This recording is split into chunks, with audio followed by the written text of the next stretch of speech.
Great, thank you. That was really good. I was kind of entranced in both presentations, and a bit upset. So, how do I work past that?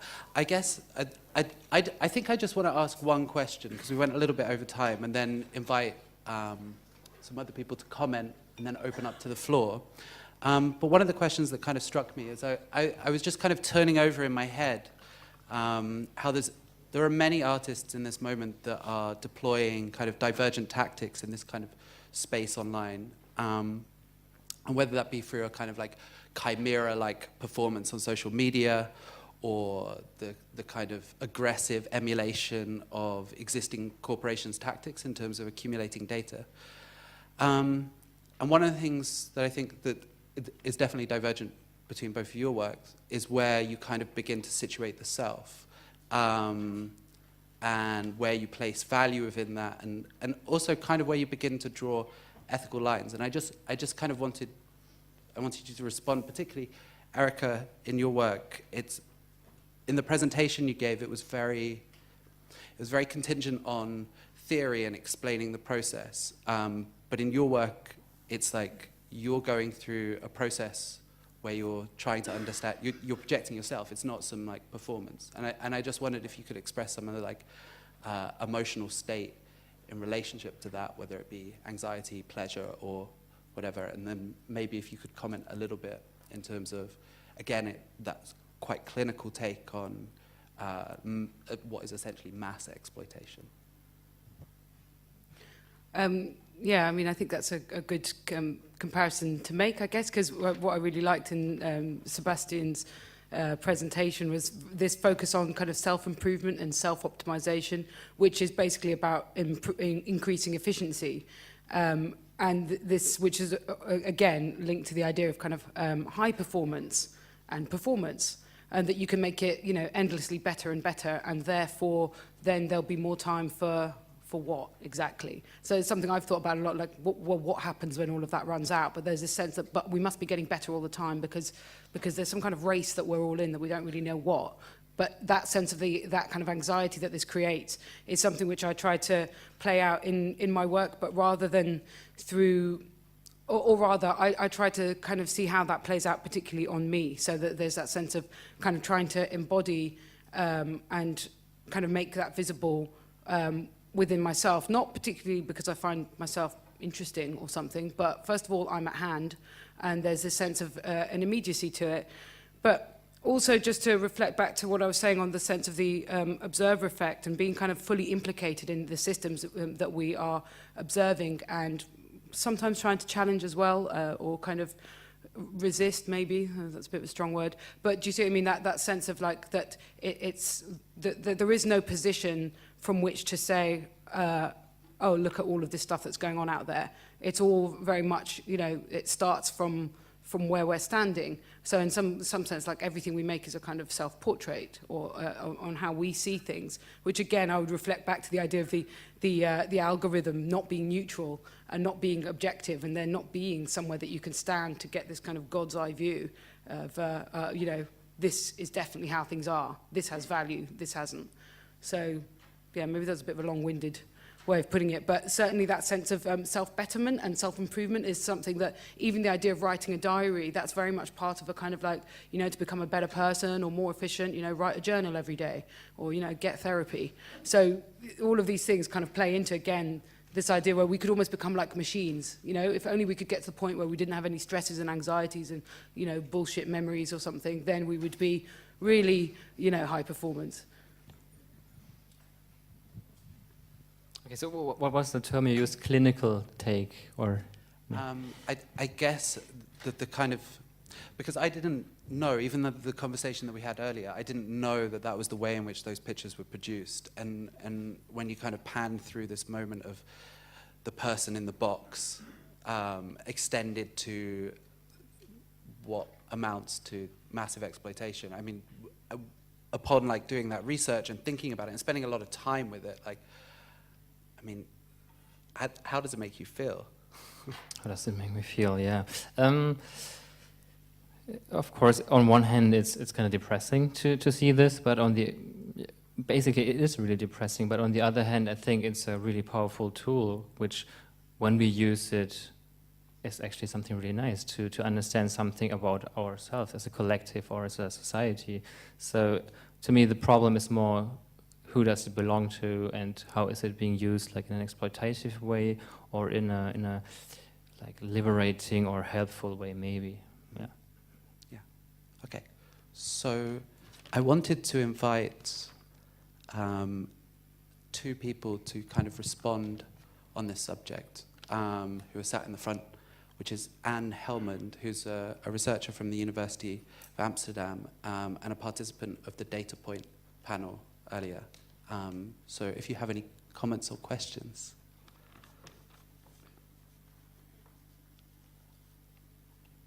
So thank you very much for these wonderful presentations, first of all. And I was particularly struck by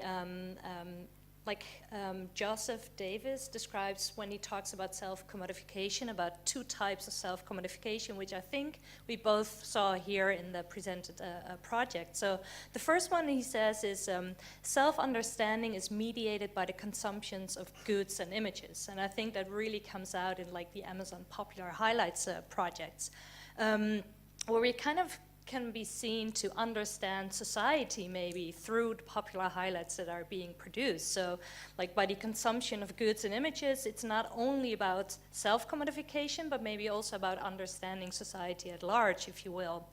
And then the second meaning he identifies is about the reorganization of personal lives and relationships on the model of market relations. And I think here it's where we concern with the work of Erica. It's also what happens when we indeed model ourselves on these market relations, where we used to maybe optimize ourselves for search engines, and now we're moving towards optimizing ourselves for either social media platforms or inhibiting other kinds of algorithms. And what I was interested in here is also when you talk about algorithms, and I think maybe like a red thread or a common point in both is also how popularity seems to be like a very important measure in the highlights, but also in optimizing the self. And then the question also becomes like, how do we even engage with the unpopular? Because we cannot access unpopular highlights. So what happens with the margins of everything that's never being highlighted? And also, how do we engage with the invisible? Because, yeah, the way you engage with the algorithms makes yourself visible for the algorithm. But is there any way to engage with the invisible parts that are not being monitored? So, thank you. Thank you. And next, could we have Vorta Langler, who is responsible for the Commodify.us project? Yeah, I have a question for Erica, since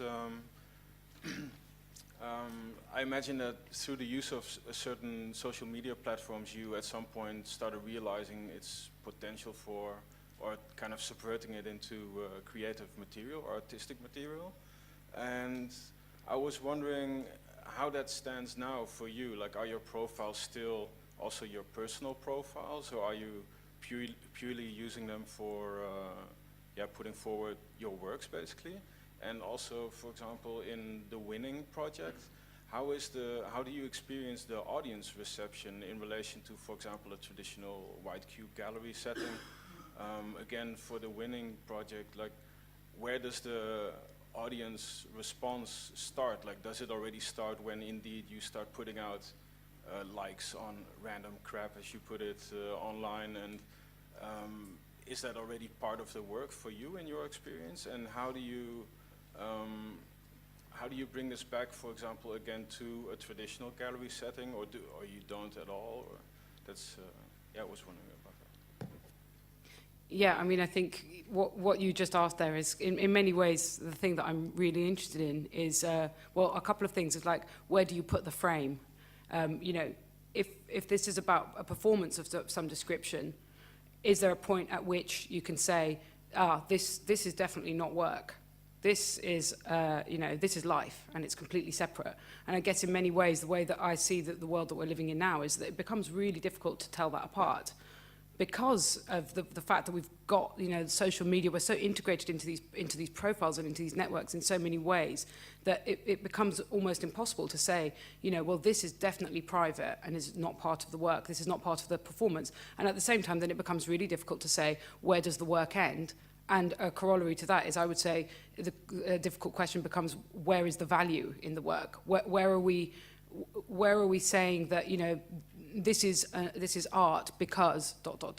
And in many ways, I'm interested in the idea of gestures that can't necessarily be read as art almost, or maybe, I mean, the truth is, of course, everything can be eventually, if that was the intention, and in many ways, if it was made by an artist, probably at some point, it will be read as art.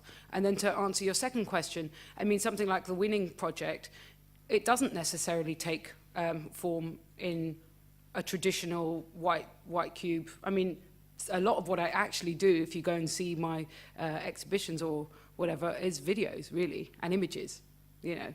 So really, you could say really quite traditional things, or, you know, taking the form of books. But in many senses, it's like all of that kind of narrative around the work is part of the work. And for that, I'm quite interested in the work of, let's say, poets and writers, especially now using the internet. It's as much as how they interact with their audiences, what they put out on Twitter, all of this stuff that is kind of the meta-narrative or the extra textual is as much a part of the work as the actual book they publish, or the actual, let's say in an artist's case, exhibition they stage.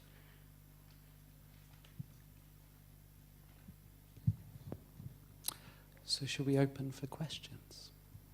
Does anyone have one?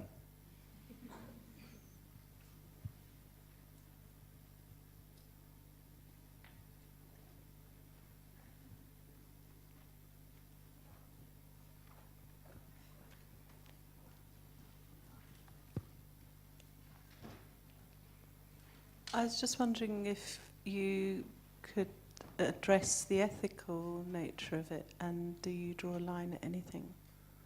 Is there anywhere that you would stop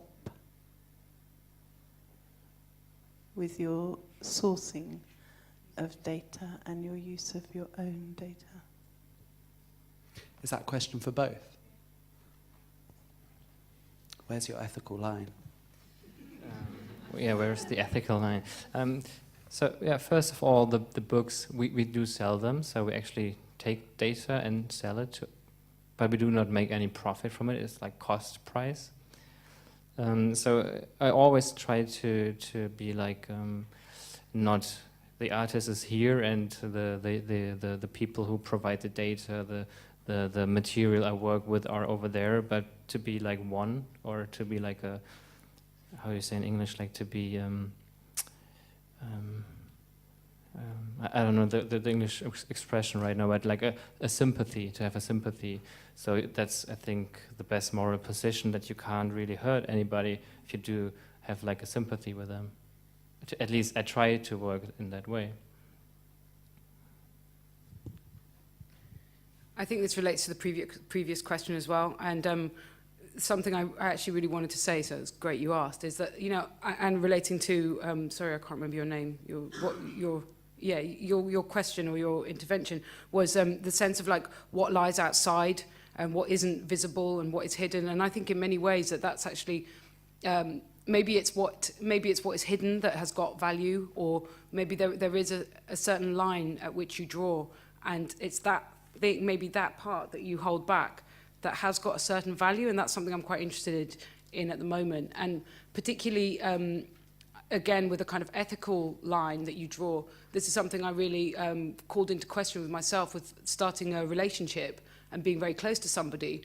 Like, you know, to what extent should they be in your work? And is that fair on them, particularly in a world now where, like, you know, they're so easily implicated, faces can be read, whatever, and certainly in the future that will be the case, in the sense of, like, is there a line that you should draw and go, like, well, you know, let's say love, that's outside of instrumentalization, or I'm not going to make that into work because in some way that's crossing an ethical boundary. So, you know, I'm also interested in what is invisible. And actually, even with a project like Life in AdWords, what you don't see is the diary. You see the keywords, but you don't actually see that part of it. So I think that line between the two is something I'm really interested in terms of my own life. Using other people's stuff is something I'm interested in as well, but that's maybe a really long discussion. I don't know. I think it would be really useful though if you expanded a little bit on the kind of intimate process of asking permission. Oh yeah, because we've talked about Because I think this. that's really, in terms of directly to the kind of ethics. Yeah. So I mean, it's something I've been interested in for a while. Is that there's a kind of long-standing tradition of kind of sampling work off the internet and just kind of using it as if it's just fair game, and you know it doesn't kind of belong to anybody. But I've recently become interested in the idea that actually a lot of the time you can trace people, you can find out who's posted this stuff. And in a project I did recently called So Like You, I got in touch with people and asked them to send me, not just for permission to use the picture that had linked me to them, but also to send me something back. And it was the whole kind of the strain and the kind of intimate labor of having to ask for permission in many ways became the real work, let's say, or the real place where my time was spent. You know, it was kind of, and it's not just that it's time, but there's a particular form of, of kind of emotional connection and therefore strain involved in talking to complete strangers and trying to build trust and, you know, having these emails back and forth, which kind of creates this whole other dimension to the work, which isn't necessarily to say that it's ethically better, because I think there's all kinds of other issues within it, but it's just maybe a different way of working, and just to say it's something I'm, you know, really interested in.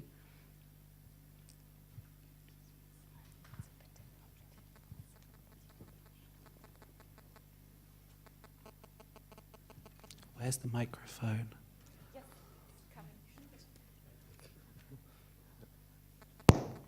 This is, I guess, more a question for Sebastian, although you're both welcome to address it.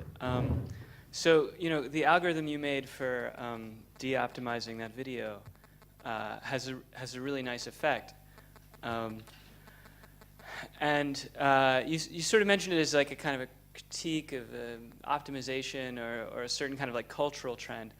And I'm just wondering what you think, if, you know, obviously it's not the algorithm that's the problem, right? I mean, it's not algorithms that's the problem, right? Like you made an algorithm that does the opposite of some other algorithm, right? So if it's not algorithms that's the problem, I'm sorry, the conference talks about this stuff at a very uninformed level. If it's not an algorithm that's the problem, what is actually driving the cultural forces that you're critiquing in that piece, and so on? Well, that's... First of all, I totally agree. Like, it's nothing in the algorithm itself that enforces this. I mean, it's people build algorithms with specific goals to achieve, and I totally agree. I mean, I think it's just it's a structural thing. I guess what I always thought about when I looked at the self-help books was Deleuze and the Control Society, like where you really want to do this. So I can't really like pinpoint it, like to say this is the point where you need to change it. But I think this really, at least I hope so, that it really opens maybe some eyes that there is another space. So you could build algorithms that, I think that's the goal, to reach those other areas that are hidden. And I think algorithms can actually be really helpful to reach these areas.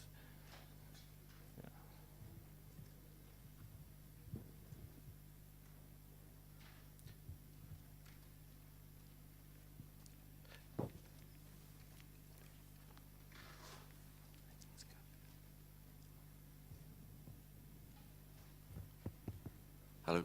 Okay. This is mainly for Sebastian, and however I word this, I had to write it down. So with the algorithm set in place, like suggestions of resupplies and searches, do you not think it removes the self-identity away from oneself, removing the journey, the process, and searching for that, you know, that thing? So, you know, like whether it's a good thing, you know, creating this ease, you know, sort of connecting this with the keynote speech from last night, you know, this generation of, you know, these bed users that sit in bed, you know, doing the mind-numbing, just constant scrolling, you know, do we just reduce ourselves to this, you know, jelly brain, you know, generation where we just, you know, it's just sort of created for us these algorithms. You know, there's no sort of self-identity. Like, we would have choice to go through. You know, so you had the suggestions, but before we'd be like, oh, I actually need that. You know, for example, I'd be like, I've been through this phase of buying books, but it's like 4 of those books I didn't actually need. You know. So I think I did not understand everything because of my limited English, sorry, but so to rephrase it, if I get it right, so you're kind of asking if this algorithmic curation choice, whatever, if it kind of removes you from the whole equation, Yeah. or me? Yeah, to like create an ease and such, you know. Mm-hmm.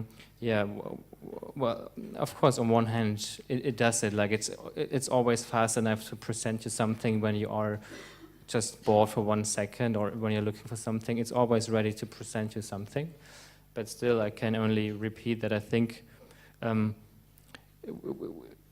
we can't get past it. I think there is such a huge space at the moment that needs to be explored in a different way, that we need to use these tools. We can't say, well, I stay away from it. I will go and look everything up by hand or something like that. I don't think that's going to work. There's a question just here that's been waiting. Just lady in the yellow top. Yes, I'm not sure whether this question already got answered, but I was wondering with your work, merging it with your work, with Sebastian's work, so when I become a friend with you on Facebook, am I then a mechanical Turk? Yeah, that's a good question. You know, I mean, in a sense, maybe it's not so much a question, but for me, but maybe that's more a question for Facebook. You know, in the sense that that's like we participate within a platform which constructs us, not so much us, but our network connections as having value. So therefore, friendship is, you know, potentially valuable. But you're also creating kind of a special form of value because you're creating, for example, your autobiography. And did you ask all the people whether it's all right that the ghostwriter is using this information that they actually provided also about you then? Yeah, I mean, that's a good question. And that's, as I was saying before, that's kind of at the heart of what I'm trying to do, is trying to kind of operate in that space where we're not even really sure of what it is that we are giving away, and where the self ends and where somebody else begins. And that's kind of what I'm really interested in, is that, you know, identity isn't just kind of me, and maybe it never was. From the minute that we have mediation of any sort, any type of technology, including writing, like speech, you know, we're in communication with others, and therefore our identity is in some way kind of merged with them, or at least kind of entangled with it. So, but for example, yeah, I mean, that became a difficult thing when I read the manuscript and saw that, you know, like my ex-boyfriend or my mother were mentioned in it, you know, and it was that thing of like, oh, hang on a second, is that okay? Because I'm kind of like, well, I don't mind things about myself being there, because that's almost something that I've willingly taken on as some kind of artistic project, let's say, but, you know, my mother hasn't. So, yeah. Yeah, I was also just wondering whether the people reacted in a different way. Did they know that you're going to make this project, or at some point, and if they knew, did they react in a different way? So in the way of how they commented on things, maybe they wanted to expose themselves a little bit more, or I don't know. Do you have any experience with that? No, actually, but, you know, that could have, maybe if somebody had thought of that could have been a way of doing it. I mean, you know, I guess that's why I kind of said the thing about the asking permission, because once you start using these things in, you know, particularly kind of social networks and platforms in your work, then, and particularly if you are interested in permission and you're not just going, well, whatever's out there is fair game, then it's almost like a never-ending quest, because, you know, I showed a still from my Facebook before. It's like, and I have thoughts like, well, maybe I should actually ask, you know, Stephen if he thinks it's cool that I've got his comment on there, which was just some flippant Facebook remark, and suddenly that becomes part of the commenting. But just, I mean, I suppose what I'm interested in that, and even the fact that we're talking about it, is that it brings back the attention not so much to the content of what's posted, but more to the mechanics of the infrastructure, and, you know, and how it works, and how we're kind of entangled within it. Okay. Can I be your Facebook friend? Do you still have top lists? I don't think they exist anymore. Just checking. Thank you.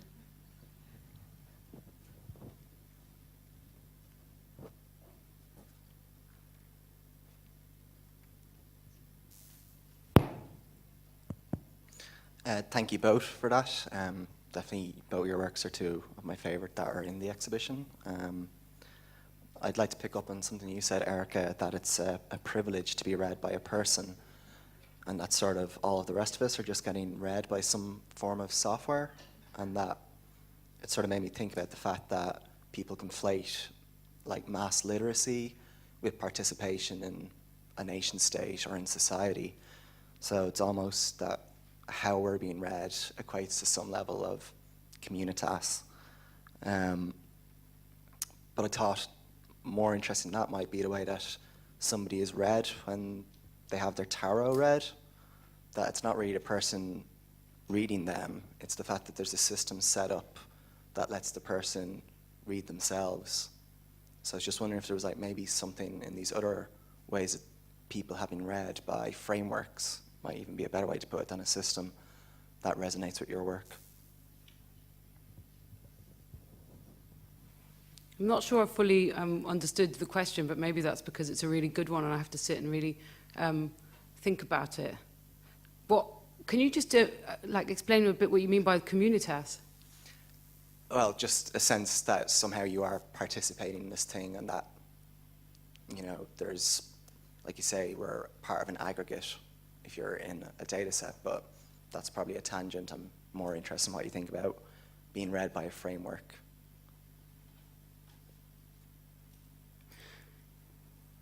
Yeah, I don't know. I'm not sure I have an answer for that. I think we're going to have to talk about that a bit more. I think maybe, I think the tarot is a really good example, but I wonder if you could give like a couple of other examples of frameworks that allow you to reflect back on yourself. That might make it easier to... But also, I mean, yeah, because when you said tarot, I mean, I thought like the thing is with the tarot is that it's like with a dream, and I suppose like with therapy or like even with diaries, or, you know, to an extent with the life in AdWords as well, it's more what you then make of that. So again, it's your kind of subjective take on that framework. It's not a kind of objective reading. And tarot cards, insofar as they allow you to see something about yourself, there's a kind of value in them. And in a way, by getting the memoir written of me, I mean, one of the things that I had overlooked was the fact that, you know, getting a person to read you is very different from an algorithm, because like an algorithm doesn't care. And kind of asking somebody to look at you and to care and to kind of pay attention to you and then present something back. And it was actually quite terrifying when I read it. I mean, I was in serious shock. And, you know, maybe everybody would be. And who knows? I don't know if that was down to the way it was written, or if it was just down to that sense of not being in control of it, or kind of disagreeing and going, oh no, but that's not me.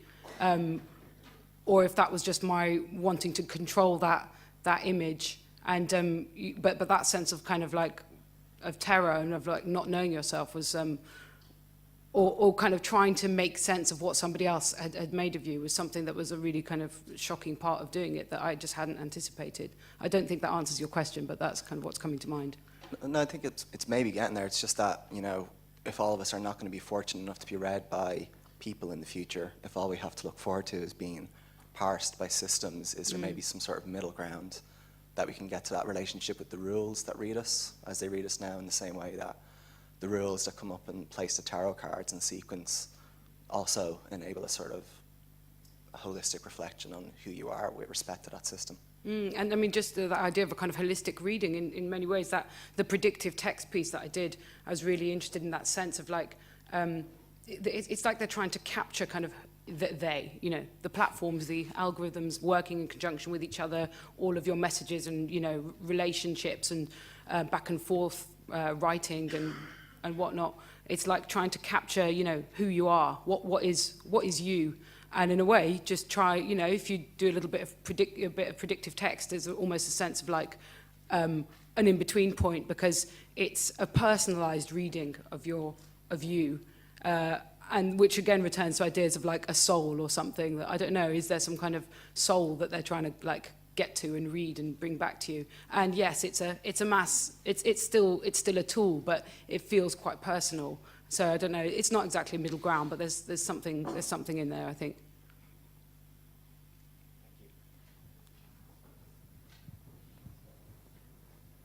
We've probably got enough time for 2 more questions.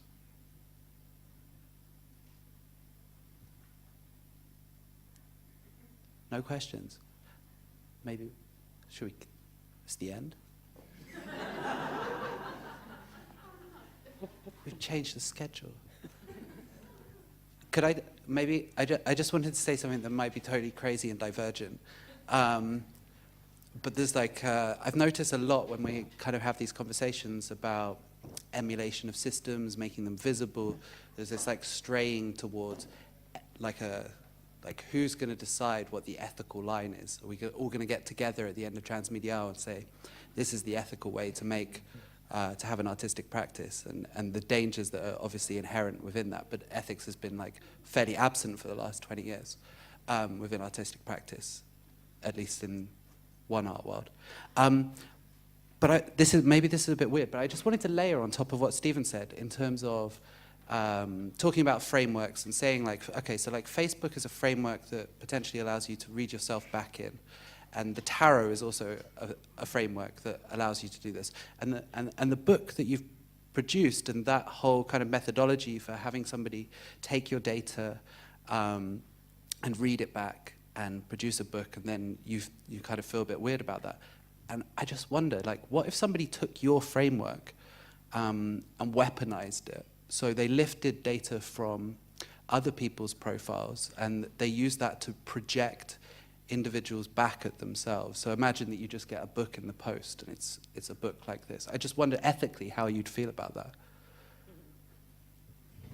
So bit weird question. Yeah, I mean, but I suppose maybe my question back would, why would you see that as an ethical question? Would it be because of the ethics or morals of my methodology, or because of what it is that they'd be collecting, or? I guess it's an issue of consent.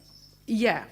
I mean, consent is something which we haven't really talked about very much, but somebody else pointed that out to me in relation to my work and this idea of kind of consenting, and I've thought about it myself, that I always click yes, I consent to being part of these kind of networks, maybe in many ways because I know probably at some point in the future this is going to become part of my work in some way.